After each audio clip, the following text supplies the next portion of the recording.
प्रतिभा राजहंस जी की कविता, जहां से उन्होंने शुरू किया था उनकी रचनाओं पर कि हम सभ्य समाज के बीच कैसे उनकी रचनाओं को रख सकते हैं अपने परिवार के बीच, वो तो रहेगा। हम लोग पढ़ रहे अलग बात है। और राजीव जी ने जो कहा वो दबंग था, वो बहुत कुछ था, वो व्यापारी था।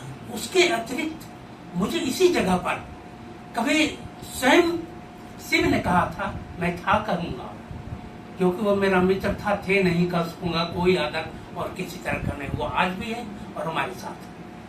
तो उसने कहा था कि अगर मैं साहित्यकार नहीं होता तो सबसे बड़ा गुंडा होता, ये उसने कहा था। और इस एक बात को लोगों ने पकड़ के रख लिया कि वो सबसे बड़ा गुंडा है। उसने क्या कहा था, दरअसल वह गुंडा था कि नहीं था, मैं तो उसको बचपन से तब से जानता हूं जब वो मुंदी चक में रहता था, तब से मैं जानता हूं, मेरा कोई परिचय नहीं था उससे, लेकिन चूंकि मुंदी चक में मैं भी रहता था इसलिए मैं उसको जानता था। आपको बताऊं कि वो कभी कभी एक छोटा सा एक संस्मरण है जो कि रंजन जी को सुनाना चाहिए था। वह कुछ शहर में करता ही था, बताया कि जैन साहब को ला करके ये और भी कार्यक्रम करता था। तो एक बार एक नर्तकी ने इसके साथ ये हुआ कि पैसा ले लिया और फिर वो शहर में गया।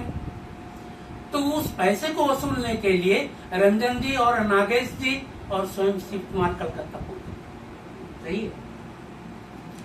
फिर उसके सामने रंजन जी ने ये किया कि उसकी जो बगल में तस्वीर लगी हुई थी नर्तकी की, उस तस्वीर में उसको हटा करके उसके बगल में एक घोड़े या गधे की तस्वीर लगा दी कि मना आपकी तुलना इसी से की जाए। ये इनका स्वभाव है कला का। नागेश जी तो और भी कोमल हृदय थे, सिर्फ बंगला में उतना ही कहा कि ये मत समझना कि मैं बंगला नहीं समझता हूँ, इससे ज्यादा उन्होंने कुछ नहीं कहा। लेकिन शिव कुमार जानता था कि ये पैसा कैसे निकलेगा, इसलिए उसने गालियों से अपनी बातें शुरू की और पैसा निकल गया। वो जानता था कि पैसा कैसे निकलेगा और कौन आदमी किस तरह से ठीक से अपना काम करेगा। इस शहर में मैं नाम नहीं लूंगा, मेरा एक शिष्य था, आगे चल करके बहुत बड़ा अपराधी बन गया, उसका नाम ये अपराधी में नाम आने लगा। मैं उधर से मुंदी चक से गुजर रहा था तो उसने मुझे प्रणाम किया। तो उसके साथ जो 10 थे तो उसने सोचा कि लगता है कि हमारे गुरु से भी ज्यादा ही बड़ा और मैं जानता था कि ये सब गुंडा भारी है। तो मैं जब गुजरता था तो उसकी अनुपस्थिति में वो लोग प्रणाम करता था तो दूसरे लोग भी डरने लगे हमसे। तो हमने जाकर के उस अपने शिष्य को कहा कि गुरु दक्षिणा दो। कहा क्या, चलिए आज से तुम मुझे प्रणाम करना। तो ये खतरा एकदम सच है।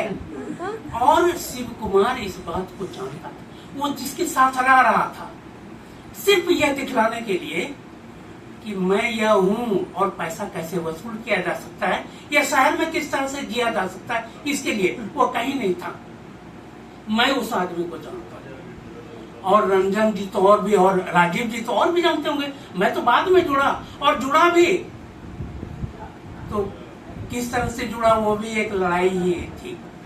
लेकिन मैं शिव कुमार के बारे में जानता हूँ, जब भी उसने दबंगई की, जो कहता था कि मैं सबसे बड़ा गुंडा होता, अपने लिए नहीं गुंडा होता, वो दोस्त के लिए गुंडा हो गया था। मैं जानता हूँ कि वो कई लोग, अब अवस्थी जी का आपने जिक्र किया, अवस्थी जी के साथ जो रेडियो स्टेशन में मीरा जी हैं गवाह है, मैं एक पंक्ति भी झूठ नहीं कहूंगा। और उनके साथ जब किसी इंजीनियर ने अभद्र व्यवहार किया था तो इस आदमी ने वहां जाके दबंगई दिखाई थी और बताया था कि साहित्यकार के साथ अगर तुम अभद्र व्यवहार करोगे तो तुम्हारे साथ भी उसी। यहीं पर वो गुंडा हो गया था और यह गुंडा होना बहुत जरूरी था। सही का मुझे लगता है कि शहर में साहित्यकारों की जो प्रतिष्ठा बढ़ गई थी उसमें बहुत कुछ शिव कुमार का था। वरना शिव कुमार तो इतना कोमल हृदय था। मेरा एक मित्र है पीएन जायसवाल, अब नहीं रहे, और रंजन जी के यहाँ हम लोग बैठे हुए थे। पीएन जायसवाल ने कुछ गा दिया था, छोटी सी बात थी, पता नहीं क्या कह दिया था। और रंजन जी गवाह हैं, उस समय वो रहता था सराय में मकान में। मुझे उसके साथ ही सराय तक जाना था, मैं भी वहीं। वो रास्ते भर चलता रहा और इतना परेशान रहा कि हम कह नहीं सकते। वो तो एक औरत से भी ज्यादा संवेदनशील था। वो परेशान, हमने कहा क्या हो गया तुमको शिव कुमार? अरे कह दिया तो कह दिया, मित्र बस कहा नहीं समझते हो। हम कह खूब समझते हो, ऐसा मत किया। और बहुत मुश्किल से वो समझा था, ऐसा था शिव कुमार। लेकिन मित्रों के लिए वह क्या नहीं कर सकता था। मैं सारी बातें नहीं बता, 10 मिनट हो गया क्या? अभी और बात है, अभी 8 बजे आप बोलिए ना भाई। नहीं, मुझे लगता है कि उस आदमी के बारे में, क्योंकि रचनाएं तो व्यक्ति का लहू है, जो हमारे अंदर लहू है वही रचना में जाके प्रभावित। वो बहुत जरूरी है कि हम उसके व्यक्तित्व को समझें कि कहां पर से उसको गुस्सा आता था। वह अपने मित्रों के लिए अपनी कविताओं में सबसे ज्यादा अपने परिवार के लिए लिखता है। वो टुकटुक के लिए लिखता है, वो बंटी के लिए लिखता है, अपनी पुतोहू के लिए लिखता है, सबके लिए लिखता है अपनी कविताओं में। उसकी कविताओं को पढ़िए, वो परिवार की भी कविताएं हैं, लेकिन उसमें सबसे ज्यादा स्थान को घेरा हुआ है उसका मित्र। और मित्रों के लिए उसने जो कुछ भी किया वो आलोचक नहीं था। मैं कह रहा हूं कि वो आलोचक नहीं था, वो कथाकार था। और जैसा कि बहादुर बाबू ने कहा, वो कवि था। कवि था इसलिए इतना संवेदनशील था। अगर सिर्फ कथाकार होता तो जैसे कि आपत्ति अभी प्रतिभा जी ने लगाई, क्योंकि कथाकार जो है वो जो देखता है सीधे सीधे कहने का, लेकिन संवेदनशील कवि जो होता है वो बहुत कुछ अपना कहता है। वो कवि था, मुख्य रूप से कवि था, और अंत तक वह कवि बना रहा।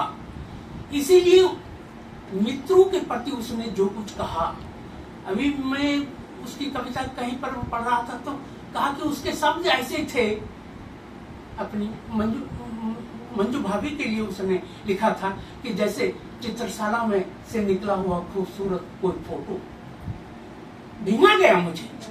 यह आदमी कहां तक अपने मित्र, मैं इसी जगह की बात कर रहा हूँ और बहुत खुल करके कहता हूँ, हम तीनों मित्र थे, कम से कम इतने खुले हुए थे कि साथ उठना बैठना खाना पीना ये सब चलता था, उसमें कहीं कोई बात नहीं।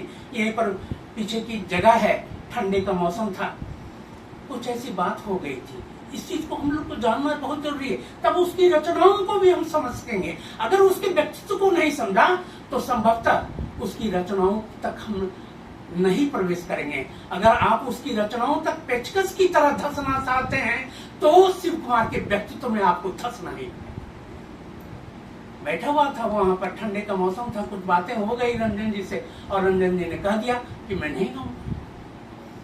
बात एकदम थी, अब बैठना है रंजन जी के बिना। अब उसने कह दिया कि रंजन नहीं आएगा, तो फिर गोष्ठी खत्म। और फिर मुझे रंजन जी के स्टूडियो तक जाना पड़ा, रंजन जी को लाना पड़ा। इस हद तक वह रंजन को मानता था। और रंजन से जब लड़ाई चली तो वो 1.5 महीने तक रंजन से नहीं भी बोल सकता है। और रंजन जी भी जब उससे गुस्साते थे तो हद तक उस कथा को भी हम नहीं बोलेंगे, बहुत हमारे पास समय नहीं है। लेकिन कहने के लिए मुझे लगता है कि वो 1200-1300 पृष्ठों का हम सिर्फ उसके व्यक्तित्व, लोग कहते वो कहता था कि मैं सबसे बड़ा गुंडा होता, वो झूठ बोलता था। वो दिखलाने के लिए कुछ ऐसे व्यक्ति के पास भी बैठ जाता था कि लोग मुझसे डरे। हम उसके जानते हैं, जो आदमी दुर्गा पूजा में 8 दिनों तक अपने पाँव में चप्पल नहीं डाले, जो आदमी दुर्गा सप्तशती का पाठ करता चला जाए कंठस्थ, जो आदमी को इतना आत्मविश्वास हो कि रंजन जी को अगर ज्वर आ जाए और कहा कि तुम मेरे बगल में बैठो, मैं चंडी पाठ करता हूँ, तुम्हारा ज्वर न उतार दूं, और उन्होंने चंडी पाठ किया शिव कुमार ने, और रंजन जी सामने हैं, उनको यह अनुभूति हुई कि हमारे शरीर का ज्वर उतरता चला जा रहा है। वो भीतर से वह आदमी था, जो भीतर से ऐसा आदमी था, उसके बारे में अगर वो स्वयं कहता है कि मैं बहुत बड़ा गुंडा था, या शहर के लोग अगर कहते हैं कि दबंग है, व्यापारी है, तो इस बात को समझने की कोशिश की जाए कि दरअसल वह क्या था। क्योंकि वह आदमी इसी शहर में एक परिवार के लिए इतना बदनाम हुआ, राजीव जी जान रहे होंगे, और वह साहित्यकार था। शिव कुमार बदनाम होता चला गया, शिव कुमार गुंडा होता चला गया। किसके लिए? मित्रों के लिए, साहित्यकार के लिए। धन्यवाद।